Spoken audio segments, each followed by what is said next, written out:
Our final witness is Mr. Maurice Kogon, Director for International Trade Development with El Camino College in Hawthorne, California. Mr. Kogon has over 50 years of international business experience as U.S. government official, business executive, educator, and consultant. His experience includes over 30 years with the U.S. Department of Commerce, which he held management positions in trade promotion and strategic planning.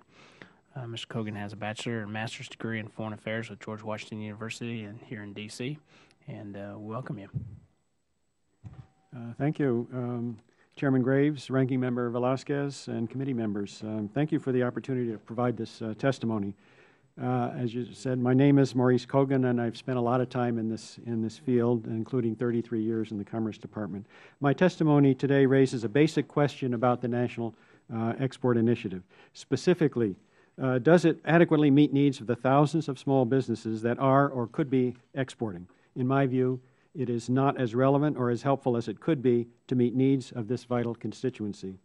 I have three main points. First, the NEI has an ambitious goal to double exports in 5 years, but not a strategy that will get us there.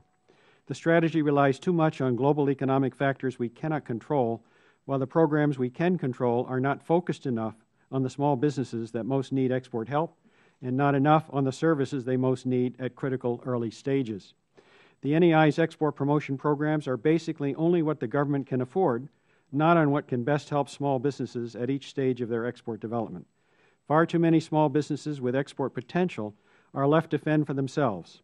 Claims that the NEI is on pace based on recent large export gains belie the reality that most of these gains came from recovery in world import demand and would have happened anyway. My second point is that the NEI does not adequately address what I see as our national export paradox, that while we are a very large exporting nation, we are not a nation of exporters. Roughly 85% of U.S. manufacturers do not export at all, and over half of the 15% that do export sell only to Canada or Mexico. The NEI addresses the half of the 15%, the low-hanging fruit, but essentially writes off the far larger group of potential new exporters in the 85%. U.S. exports would increase significantly if we could get more of the 85% into the export base.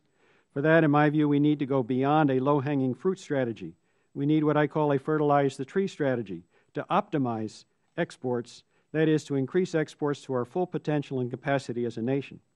An optimization strategy would focus not just on getting existing exporters into new markets, but would also cultivate the far larger group of potential new exporters that could most contribute to long-term export expansion.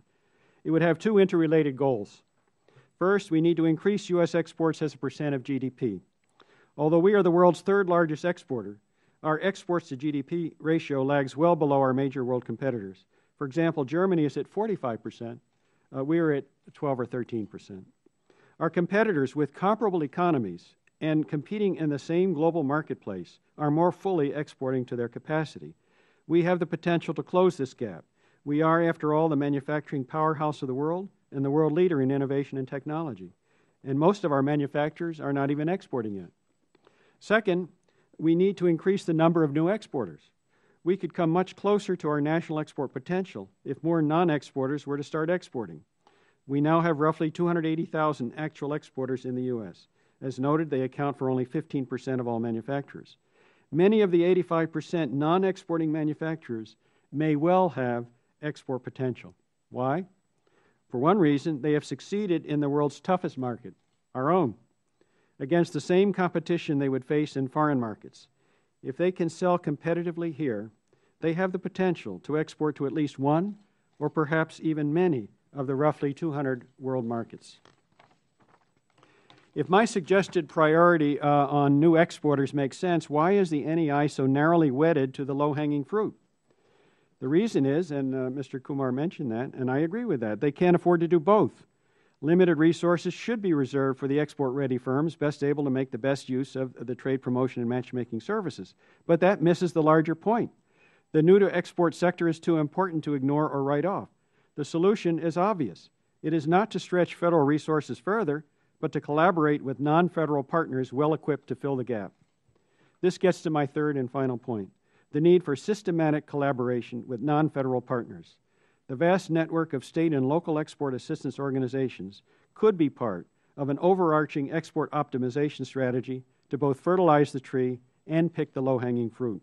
Centers like mine and others are at the grassroots of potential new exporters.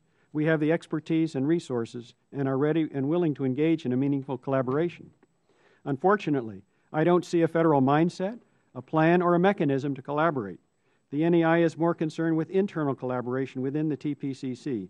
It gives abundant lip service to collaboration with others, but not much else. Here's what real collaboration would look like in my view. Non-federal partners would have a seat at the TPCC table. They would help plan and develop a holistic export optimization strategy that shares data on potential and existing exporters, jointly recruits prospects, reconciles programs to reduce wasteful duplication and overlap, and coordinates the seamless delivery of complementary services to both new and existing exporters. Before concluding, let me emphasize that my concern is with the strategy, not with the programs. They do increase exports and do have a high ROI to justify their costs. The only problem is that they don't go far enough and don't meet enough small business needs. Thank you again for the opportunity to share my thoughts. My written submission elaborates on all my points today, including specific needs of small businesses through all stages of the export process from startup to getting paid. Thank you, and I welcome your questions.